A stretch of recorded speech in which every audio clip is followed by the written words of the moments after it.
Coucou tout le monde, j'espère que vous allez bien. Donc je vous retrouve dans une nouvelle vidéo pile à lire, mais ce sera une pile à lire sur l'année complète et non pas sur un mois ou une saison, tout simplement. Et dans cette pile à lire, on va y retrouver des classiques. J'ai pas mal de classiques, mine de rien, je ne pensais pas en avoir autant. Et il y en a probablement encore d'autres dans ma pile à lire.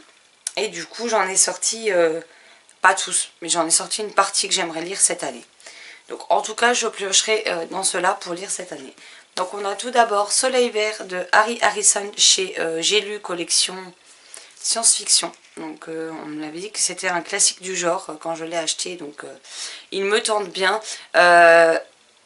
Si je ne me trompe pas, il est prévu déjà en LC au mois de février.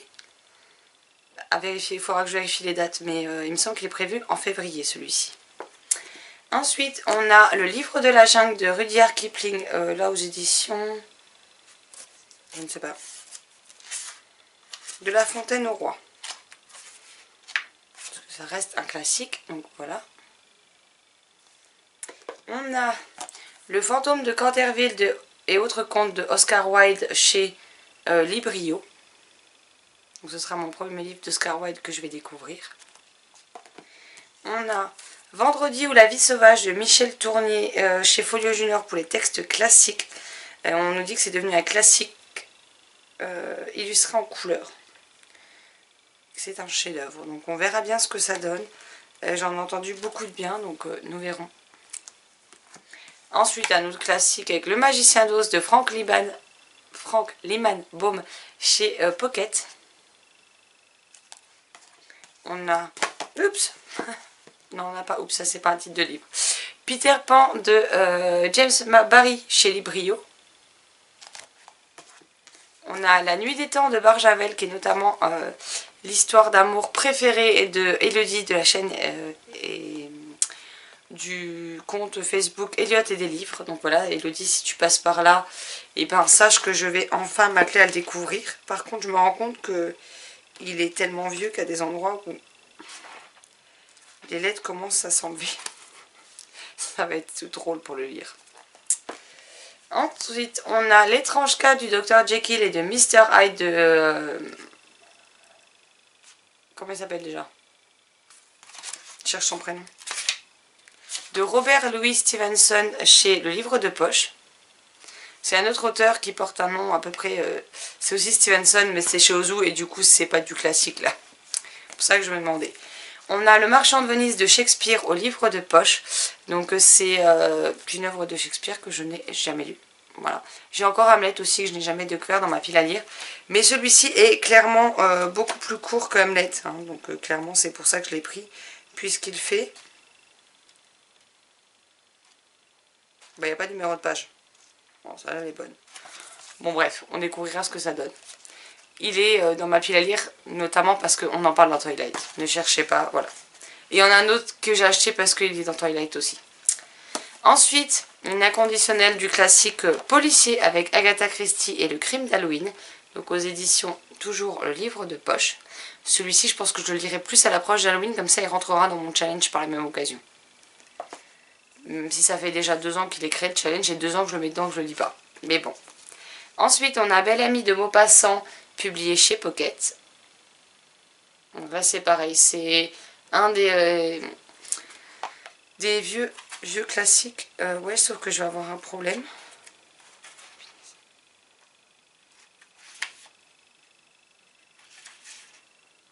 Oula, ça va être... Alors on a une différence de couleur, mais alors derrière c'est encore pire. C'est tout grisé, alors pour réussir à lire le texte, ça va être sympathique.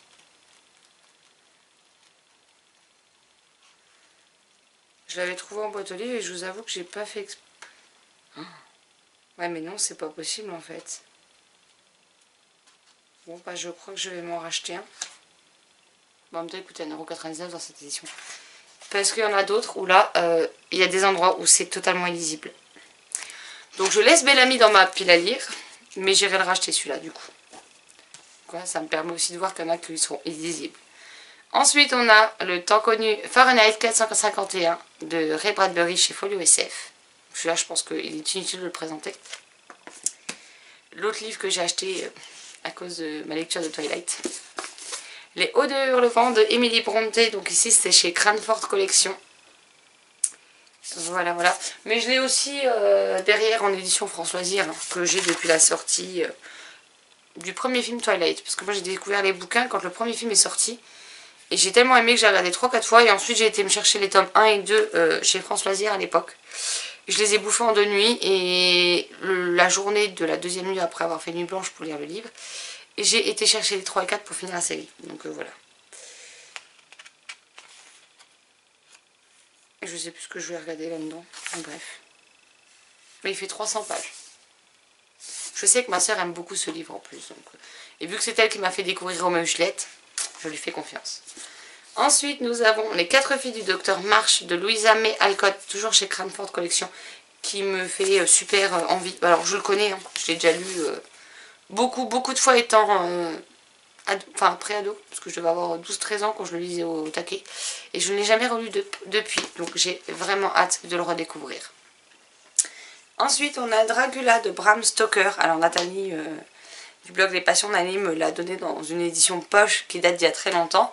Et j'étais très contente, mais j'ai trouvé ceux-là que je vous avais montré en book haul la dernière fois à 6,99 €. Donc, clairement, je pense que je lirai cette version-là. Il fait à peu près 420 pages. Mais je sais pas, je peux dire que j'aime bien la mise en page. Donc, hâte de découvrir enfin cette histoire.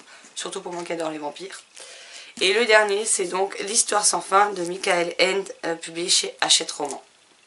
Que je lirai en lecture commune avec Tania. Et peut-être les autres filles, je ne sais plus. Mais sûr avec Tania, on l'a toutes les deux. Donc voilà. Et il fait 517 pages. Et ce que j'aime bien, c'est qu'alors, on a des passages du texte qui sont en... Je ne sais pas si vous allez bien voir. En bleu au lieu du noir. Je pense que ça doit être par rapport quand on est dans le monde réel ou dans le monde imaginaire. Les en-têtes de chapitre sont comme ceci. Et les premières pages de chaque chapitre, je vais y arriver. Les premières pages de chaque chapitre sont comme ceci. Et en dessous de la jaquette, on a exactement la même chose. Et voilà, clairement je enlèverai la jaquette pour lire parce que les jaquettes me cassent plus les bonbons qu'autre chose, soyons honnêtes. Donc voilà pour les classiques que j'aimerais bien lire cette année. Cette vidéo touche à présent à sa fin, j'espère qu'elle vous aura plu. N'hésitez pas à me dire si à certains de ces livres que vous avez lus, ce que vous en avez pensé. Ça m'aidera peut-être à en sortir certains plus facilement de la pile à lire, on ne sait jamais. Et sinon, sur lesquels vous voudriez surtout avoir un avis dans les prochains mois. Sur ce, je vous souhaite une excellente journée, de très belles lectures et je vous dis à très vite dans une prochaine vidéo. Bye bye.